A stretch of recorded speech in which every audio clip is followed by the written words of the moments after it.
Mbappe starts or whatever, I see Paris Saint-Germain beating Real Madrid. Welcome to Tactics and Touchlines. Today we are looking at the FIFA Club World Cup. There's one competition everybody's talking about, the positive side and also the negative side. So today I'll speak with my pundit.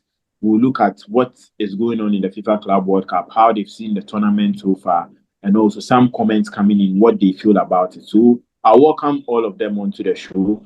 Then we'll go into what they've seen about the FIFA Club World Cup so far, from the starting of the group stages to now the semi-finals, and who they are tipping to get into the final. So let me start with Raf.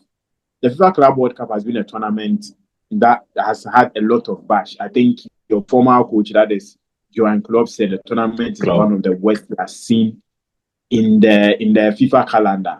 And still the tournament is ongoing. What do you think about Klopp's comment? And also after that, we'll look at what the tournament has brought so far into the football world. Yes, so I want to say thank you very much for the opportunity. So first of all, Klopp has been one person who has normally been at when you talk about player welfare, Klopp has been very, very, very, very, like he takes that with so much consideration. He wants the players' welfare to be very, very important. I mean, when he was in England, I can't remember when Liverpool played at 12:30, he was constantly complaining about the timing of Liverpool playing at 12:30 and the early kickoffs.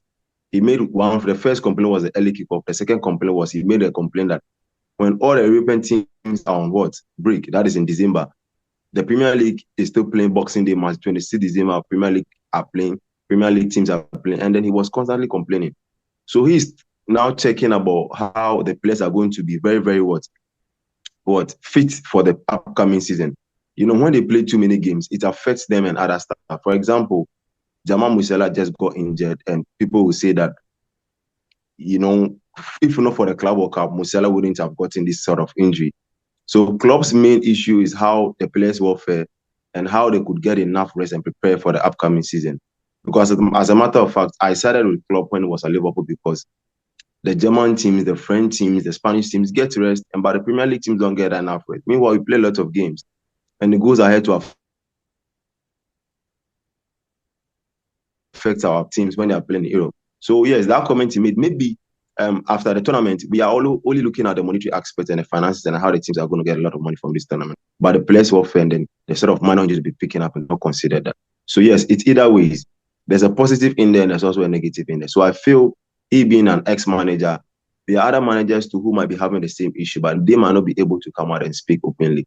So if Klopp has made a decision or to say that, I think that is his own opinion, and then those who are benefiting also have a different opinion to what he's saying. Okay, with Klopp's issue, I think after the FIFA Club World Cup, Manchester City's coach, that is Pep Guardiola, also came out and said that because of the FIFA Club World Cup, they'll really suffer in the upcoming Premier League season. Do you think he just said that because they were eliminated, or it's just based on he felt that the FIFA Club World Cup is not something good that would help these teams going forward? I feel Guardiola as a coach getting a thin squad. Unlike the seasons where he was dominating in Europe and he's dominating the Premier League, he has an in-depth squad whereby he can call on any other player to come and play very well with the Riyad Mahrez and then the big boys. But if you can check now, he doesn't have that sort of quality anymore, even though he's buying. But it's a bit different as to the time he had the Mahrez and the big boys in there. It is changing. So I feel even though he has been eliminated, he has raised a genuine concern. Okay, right now, teams who are not participating in this Club World Cup are basically checking how the teams are setting up. How they're going to set up for the upcoming season is what they have there. Maresca is not going to change anything special because after this Club World Cup, they're just going to do a quick preseason. I don't know if the players are going to get enough rest and prepare and come out. They're going to just have a quick shake-up. So which means that players who are playing the Club World Cup are not getting rest, unlike the ones who are not playing and getting the holidays and here and there.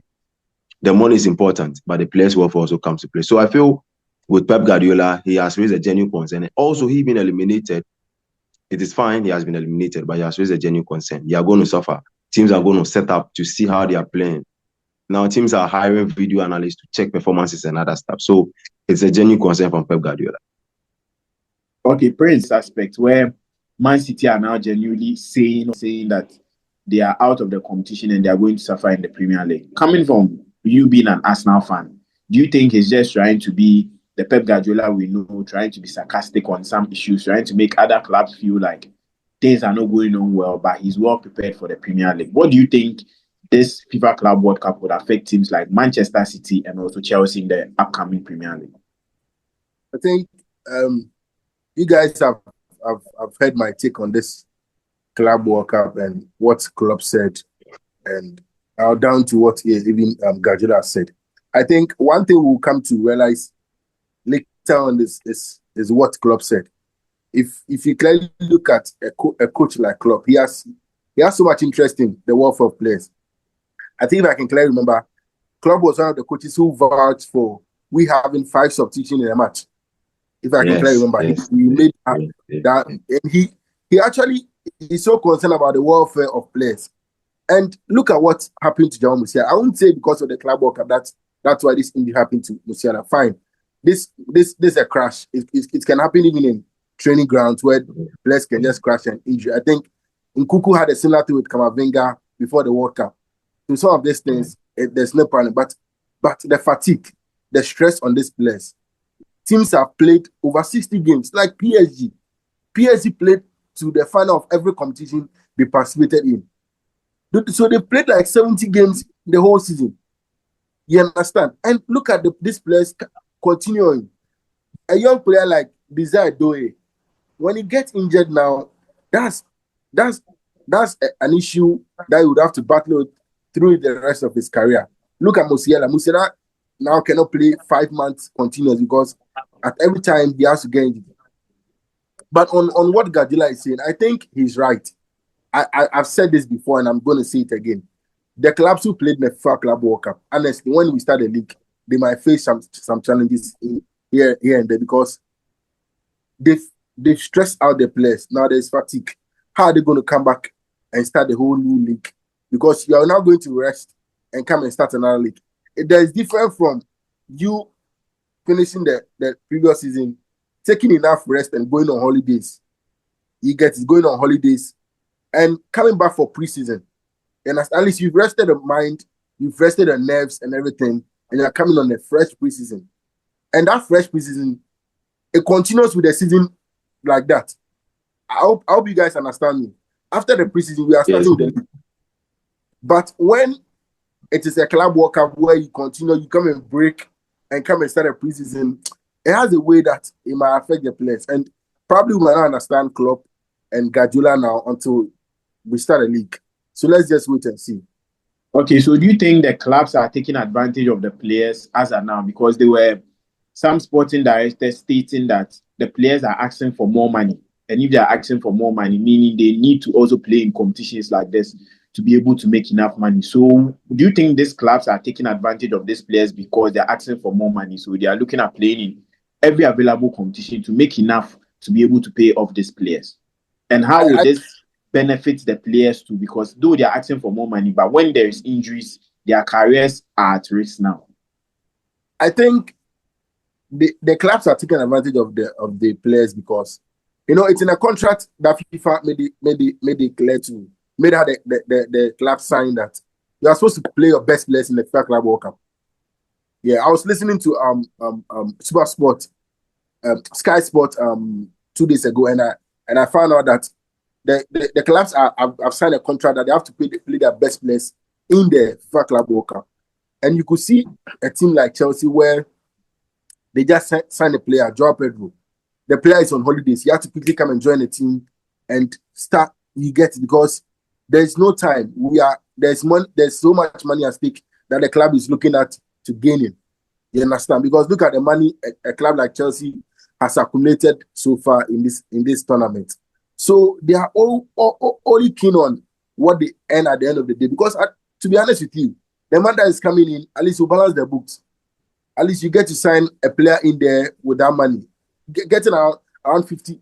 A team like Fluminense had even gotten money more than Bayern Munich. I was like, wow, they've gotten money more. So and it has given them exposure. Now a team like Roma and I think Leverkusen are after one of these Palmeiras midfielders.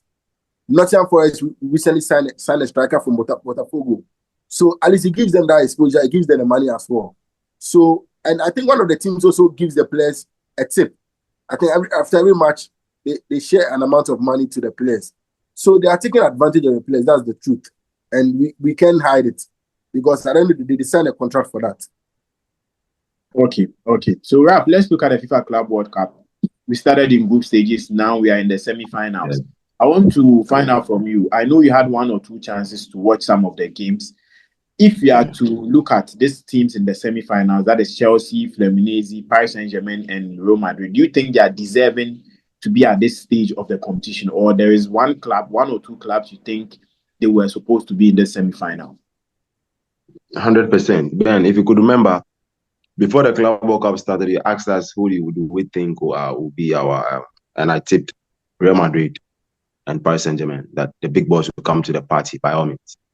Even though it is a very stressful tournament whereby the players will be fatigued and all. I mean, when it's getting to the latter part of the competition, the big boys will show their heads up that, yeah, we are ready for the competition.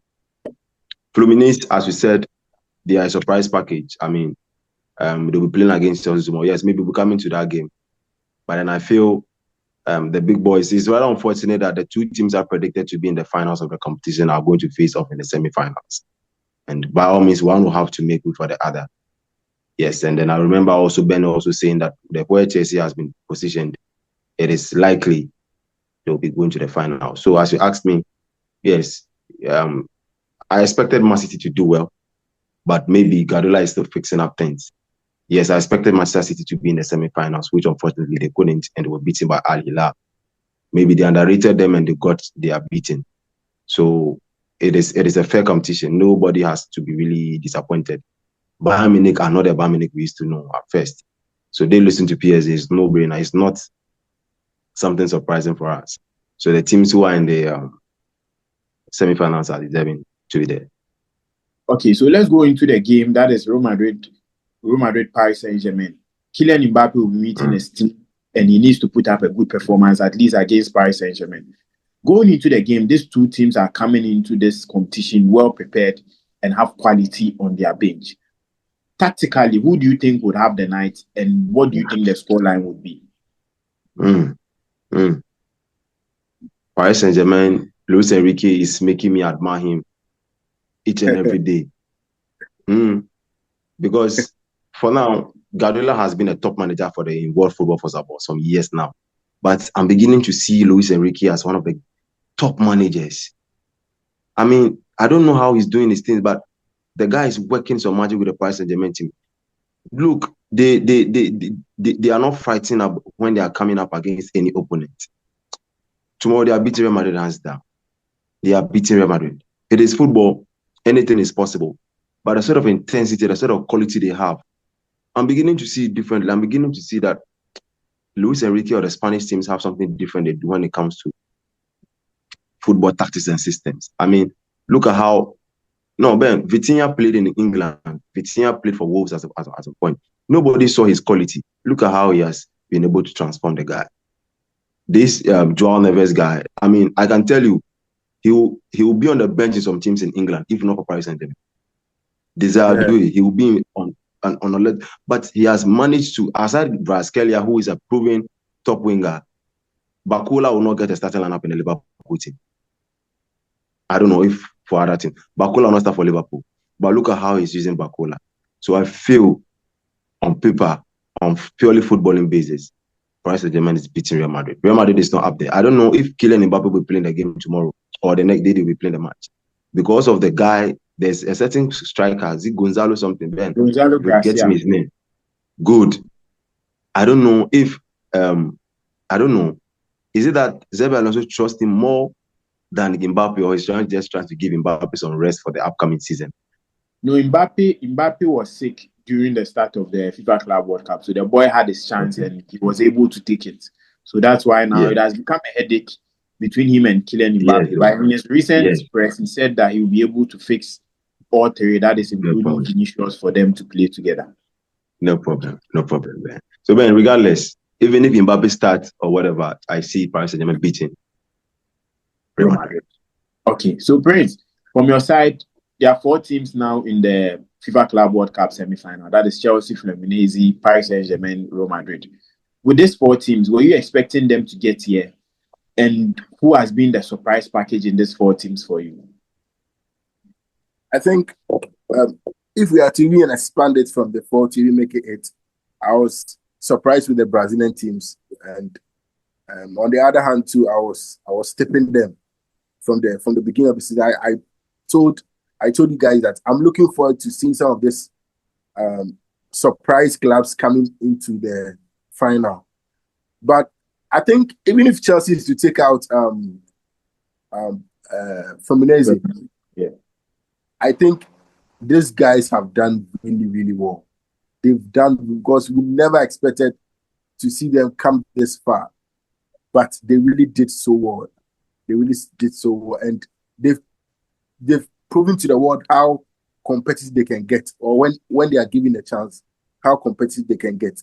I would also want to give kudos to Luis Enrique, just like how Ralph said. He has done so well, honestly. He has done so well. I was looking at the game they played against Bayern Munich, and it was just something. But because having 9 men against 11 and scoring a second goal and still dominating, I was like, wow. I'm just surprised, honestly. I'm so surprised. And this is beautiful. This is just beauty to watch. So I tip PSG going to the final, honestly. PSG will go past Madrid easily. I don't see Madrid standing in the way of PSG in any way, because these guys are on fire. These guys are so, especially even their midfield and their flanks, Mendy and Hakimi. Those guys are good. So I think for the Chelsea game, I don't know, but I'll personally wish this Brazilian would eliminate Chelsea. Okay, so let's go into the game. Thiago Silva has said that he's looking at helping his coaching staffs. You know, a lot of the Chelsea players, he has been speaking to them week in, week out, and he's going to help his coaching staff to be able to get the best out of their team against Chelsea. Do you think it would be a good game facing Chelsea after leaving them at the end of last 2 seasons? And what do you think this game would bring? Are you going to see a surprise, or Chelsea are just going to walk over the team? I think Thiago Silva will try to prove a point, or will try to make a name for himself. He has done so. I think I was watching one of these games that they were playing. It got to a point where the coach had wanted them to switch position. Then he told the coach that no, they should. They went for a cooling break, and he told the coach that no, they should. Whether switch it to this side. And I was like, wow, this guy understands the football to the core. He knows that the opponents are playing this way, so they need to get a back line that is 5 to at least hold the pressure. And I was like, wow, this is beautiful. So honestly, Thiago Silva will want to prove a game against his former club, and I'll gladly wish him all the best. I'll wish him all the best. I want him to do that against Chelsea. If you go all out. Okay. So the semi-finals of the FIFA Club World Cup is coming up, and we are all looking at which teams will get into the final. We would meet again for the final special, where we would go in depth on the teams that got into the final, their journey to the final, and also what we expect from them on that final day. So thank you all for watching this show. You can scan the QR code below to join our Telegram channel and also be part of the community where we have a lot of conversations on there. So thank you for watching, and don't forget to subscribe and also like and share it with your friends. So thank you all for joining us on Tactics and Touchlines.